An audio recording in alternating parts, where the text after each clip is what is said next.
World leaders have congratulated French President Emmanuel Macron on his re-election. Chinese President Xi Jinping said he would like to continue working with President Macron to maintain diplomatic relations. Mr. Xi also said he has always viewed China-France relations from a strategic and long-term perspective. Indian Prime Minister Narendra Modi said he looked forward to deepening his country's strategic partnership with France. Mr. Modi is expected to travel to Europe next week to hold bilateral meetings with Mr. Macron and German Chancellor Olaf Scholz. Japanese Prime Minister Fumio Kishida said he would like to work with the French leader on various issues.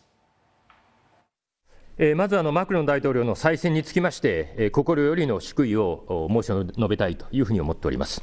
で、フランスは我が国にとりまして、自由民主主義、人権、法の支配といった普遍的価値を共有する重要な、特別なパートナーでございます。我が国といたしましては、インド太平洋地域における協力など、日仏関係を引き続き強化をしていくとともに、ロシアによるウクライナ侵略を含む国際社会の諸課題につきまして、一層連携をしていく考えでございます。Russian President Vladimir Putin also congratulated Mr. Macron, wishing him success and good health.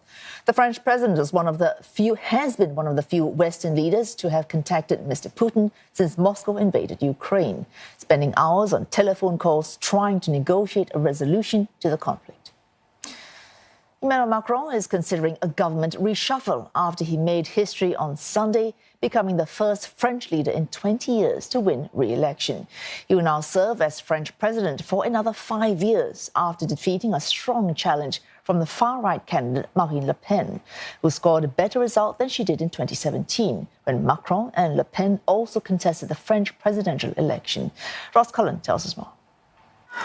Well, Emmanuel Macron celebrating his remarkable re-election victory, securing another 5 years in power as France's president after becoming the first president to be re-elected since 2002 and also the first president to win re-election with a parliamentary majority since Charles de Gaulle in 1965.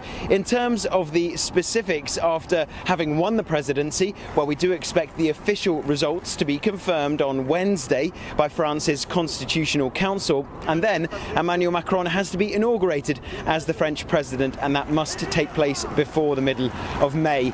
The month after that, a lot of attention now focusing on the legislative elections in June, because Emmanuel Macron already has this parliamentary majority of MPs. He's managed to secure that, but what his opponents want, particularly Marine Le Pen, the candidate he defeated in Sunday's decisive runoff vote for the French presidency, well, she is hoping to get as many MPs as possible for her party, the National Rally, to be able to restrict Emmanuel Macron's reforms, potentially block his proposed legislation. He will be trying to pass controversial laws that he failed to get through in his first 5 years in power. For example, reforms to France's pension system, and also he has said that he wants to appoint a prime minister who will have a particular focus on dealing with the climate emergency. Ross Cullen, CNA, Paris.